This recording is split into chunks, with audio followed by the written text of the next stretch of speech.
Bismillahirrahmanirrahim. Assalamualaikum warahmatullahi wabarakatuh. Alhamdulillahirabbil alamin. Wassalatu wassalamu ala asyrafil anbiya'i wal mursalin wa ala alihi wa sahbihi ajmain. Puji syukur kehadirat Allah Subhanahu wa taala yang telah memberikan kita kesehatan dan kesempatan sehingga kita dapat menghadiri perkuliahan kita pada pagi hari ini melalui YouTube. Selawat berangkaikan salam mari kita hadiahkan kepada Nabi kita Muhammad sallallahu alaihi wasallam dengan mengucapkan Allahumma sholli ala sayyidina Muhammad wa ala ali sayyidina Muhammad. Semoga kita mendapatkan syafaatnya di hari kemudian kelak. Amin amin ya rabbal alamin.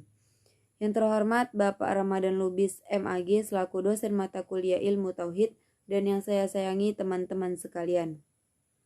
Adapun materi kami pada hari ini yaitu Ahlus Sunnah wal Jamaah Salaf Ahmad bin Hambal Ibnu Taimiyah. Untuk itu sebelum memulai materi pertama, saya akan memperkenalkan rekan-rekan saya. Perkenalkan, nama saya Fadia Adlina selaku moderator dan pemateri pertama. Kemudian ada Alifia Bilqis sebagai pemateri kedua. Dan ada juga Dina Aulia Yudhistira Munte sebagai pemateri ketiga. Dan Siti Vivi Juliani sebagai pemateri keempat. Dan Salsabila Saragi sebagai pemateri kelima. Untuk itu, mari kita mulai perkuliahan kita dan masuklah kita untuk materi pertama. A. Pengertian Ahlus Sunnah wal Jamaah. Secara bahasa, Ahlus Sunnah berasal dari kata ahl atau ahlun yang berarti golongan atau pengikut, dan as-sunnah yang berarti tabiat, perilaku, jalan hidup, perbuatan yang mencakup ucapan, tindakan, dan ketetapan Rasulullah SAW. Wa yaitu huruf ataf yang berarti dan atau serta. Al-jamaah berarti jamaah, yakni jamaah para sahabat Rasulullah SAW. Maksudnya ialah perilaku atau jalan hidup para sahabat. Secara etimologis, istilah Ahlus Sunnah wal Jamaah berarti golongan yang senantiasa mengikuti jejak hidup Rasulullah SAW dan juga para sahabatnya, atau golongan yang berpegang teguh pada sunnah Rasulullah SAW dan para sahabatnya. Lebih khususnya lagi kepada 4 sahabat Rasul yaitu Abu Bakar As-Siddiq, Umar bin Khattab, Utsman bin Affan, dan Ali bin Abi Thalib.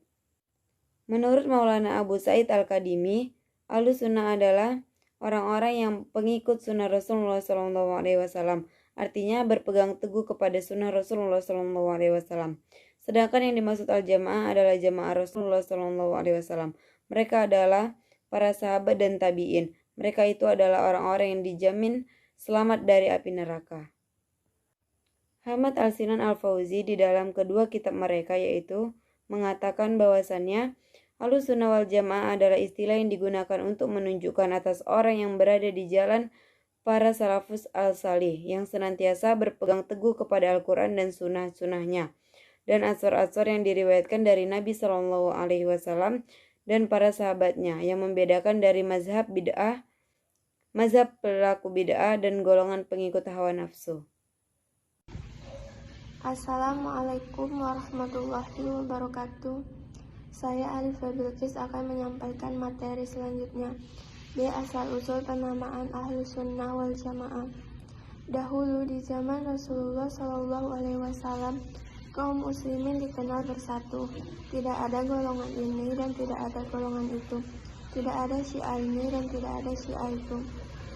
Semua di bawah pimpinan dan komando Rasulullah SAW. Bila ada masalah atau beda pendapat di antara para sahabat, mereka langsung datang kepada Rasulullah SAW.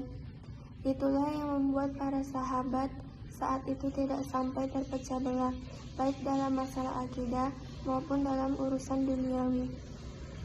Kemudian setelah Rasulullah SAW wafat, benih-benih perpecahan mulai tampak dan puncaknya terjadi pada saat Imam Ali KW menjadi khalifah. Namun perpecahan tersebut hanya bersifat politik, sedang akidah mereka tetap satu, yaitu akidah Islamiyah.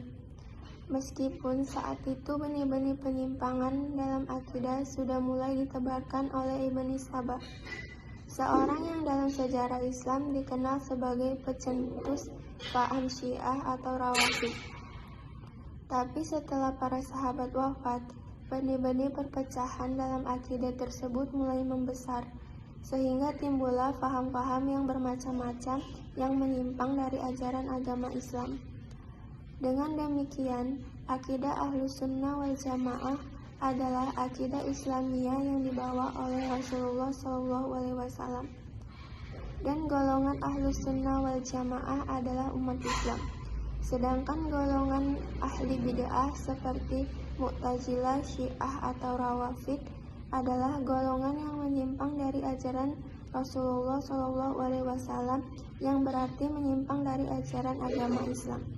Dengan demikian, akidah Ahlussunnah wal Jamaah itu sudah ada sebelum Allah menciptakan Imam Malik, Imam Ahmad, Imam Syafi'i, dan Imam Hambali. Assalamualaikum warahmatullahi wabarakatuh. Nama saya Dina Auli Distiramunte. Di sini saya akan melanjutkan materi yang ketiga, yaitu mengenai pengertian salaf. Secara etimologi, kata salaf berasal dari bahasa Arab yang berasal dari kata yalafa yalsufu salapan, yang memiliki makna berlalu atau dahulu. Salaf juga berarti zama'ah al-mutaqaddimun atau generasi atau golongan terdahulu.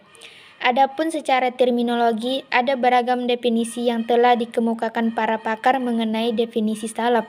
Menurut Muhammad bin Ali al-Tamimi, salaf adalah 3 generasi pertama umat Islam yang mendapat rekomendasi dari Nabi dalam hadisnya. Sebaik-baik generasi adalah yang aku berada di dalamnya, kemudian setelahnya dan setelahnya. Sehingga bisa dikatakan salaf adalah para sahabat, tabi'in dan tabi al-tabi'in. Definisi tersebut senada dengan yang dikemukakan Tablawi Muhammad Sa'ad. Menurutnya, salaf terkadang dimaksudkan untuk menunjuk generasi sahabat, tabi al-tabi'in, para pemuda abad ke-3 Hijriah dan para pengikutnya pada abad ke-4 yang terdiri atas para muhaddisin dan sebagainya. Salaf berarti pula ulama-ulama soleh yang hidup pada 3 abad pertama Islam. Selanjutnya, pemahaman as-salafus soleh terhadap Al-Quran dan Al-Hadis dinamakan as-salafiyah, sedangkan orang Islam yang ikut pemahaman ini dinamakan salafi. Demikian pula dakwah kepada pemahaman ini dinamakan dakwah salafiyah. Definisi salaf menurut Tablawi Muhammad Sa'ad, salaf artinya ulama terdahulu. Salaf terkadang dimaksudkan untuk merujuk generasi sahabat, tabi'in, para pemuda abad ke-3 dan para pengikutnya pada abad ke-4 yang terdiri atas para muhaddisin dan yang lainnya. Salaf berarti pula ulama-ulama soleh yang hidup pada 3 abad pertama Islam. Menurut Asy-Rastani, ulama salaf adalah yang tidak menggunakan tawil atau dalam menafsirkan ayat-ayat mutasyabihat dan tidak mempunyai paham tasyibih. Sedangkan menurut Al-Bisi dalam Al-Firaq Al-Islamiyah mendefinisikan salaf sebagai sahabat, tabi'in dan tabi'in yang dapat diketahui dan sikapnya menampilkan penafsiran yang mendalam mengenai sifat Allah yang menyerupai segala sesuatu yang baru untuk mensucikan dan menggunakannya. Sekian dari saya. Wassalamualaikum warahmatullahi wabarakatuh. Assalamualaikum warahmatullahi wabarakatuh. Nama saya Siti Vivi Juliani. Saya akan menjelaskan tentang riwayat hidup dan pemikiran Imam Ahmad bin Hanbal. Yang pertama, riwayat hidup Ibnu Hanbal. Ibnu Hanbal dilahirkan di Baghdad tahun 164 Hijriah atau 780 Masehi dan meninggal pada tahun 241 Hijriah atau 855 Masehi. Ia sering dipanggil Abu Abdillah karena salah seorang anaknya bernama Abdillah. Ia sering lebih dikenal dengan nama Imam Hanbali karena menjadi pendiri mazhab Hanbali. Ibunya bernama Sahifah binti Maimunah binti Abdul Malik binti Sawadah binti Hindur Asyaibani, bangsawan Bani Amir. Ayahnya bernama Muhammad bin Hanbal bin Hilal bin Asas bin Idris bin Abdullah bin Hayyan bin Abdullah bin Anas bin Auf bin Qasid bin Mazin bin Syaiban bin Dahal bin Aqabah bin Sya'ab bin Ali bin Jadlah bin Asad bin Rabi al-Hadis bin Nizar. Ayahnya meninggal ketika Ibnu Hanbal masih remaja. namun ia telah memberikan pendidikan Al-Quran kepada Ibnu Hanbal. Pada usia 16 tahun, ia belajar Al-Quran dan ilmu-ilmu agama yang lainnya kepada ulama-ulama Baghdad. Lalu, ia mengunjungi ulama-ulama terkenal di Kufah, Basrah, Syam, Yaman, Mekah, dan Madinah. Ibnu Hanbal dikenal sebagai seorang zahid. Hampir setiap hari ia berpuasa dan tidur hanya sedikit pada malam hari. Ia juga dikenal sebagai seseorang yang dermawan. Sebagai orang yang teguh pendirian, ketika Khalifah Al-Ma'mun mengembangkan mazhab Mu'tazilah, Ibnu Hanbal menjadi korban mihnah karena tidak mengakui bahwa Al-Quran itu makhluk, sehingga ia harus masuk penjara. Setelah Al-Mutawakkil naik tahta, Ibnu Hanbal memperoleh kebebasan. Pada masa ini ia memperoleh penghormatan dan kemuliaan. Selanjutnya yaitu pemikiran teologi Imam Ahmad bin Hanbal. Yang pertama tentang ayat-ayat mutasyabihat. Dalam memahami ayat-ayat Al-Quran, Ibnu Hanbal lebih suka menerapkan pendekatan tekstual daripada pendekatan takwil, terutama yang berkaitan dengan sifat-sifat Tuhan dan ayat-ayat mutasyabihat. Yang kedua yaitu tentang status Al-Quran. Salah satu persoalan teologis yang dihadapi Ibnu Hanbal yang kemudian membuatnya dipenjara beberapa kali adalah tentang status Al-Quran. Faham yang diakui oleh pemerintah yakni dinasti Abbasiyah di bawah kepemimpinan Khalifah Al-Ma'mun, Al-Mu'tasim, dan Al-Wasik adalah faham Mu'tazilah, yakni Al-Quran tidak bersifat qadim tetapi baru dan diciptakan. Faham adanya qadim di samping Tuhan berarti menduakan Tuhan, sedangkan menduakan Tuhan adalah syirik dan dosa besar yang tidak diampuni Tuhan. Ibnu Hanbal tidak sependapat dengan faham tersebut. Oleh karena itu, ia kemudian diuji dalam kasus mihnah oleh aparat pemerintah. Sekian dari saya. Wassalamualaikum warahmatullahi wabarakatuh. Assalamualaikum warahmatullahi wabarakatuh. Saya Salsabila Saragi. Di sini saya akan melanjutkan materi yang terakhir tentang riwayat hidup dan pemikiran Ibnu Taimiyah. Oke, baik. Yang pertama ada riwayat hidup beliau. Nama lengkap Ahmad Taqiyuddin Abu Abbas bin Syihabuddin bin Abdullah bin Abi Qasim Al-Qadar bin Muhammad bin Al-Qadar bin Ali bin Abdullah.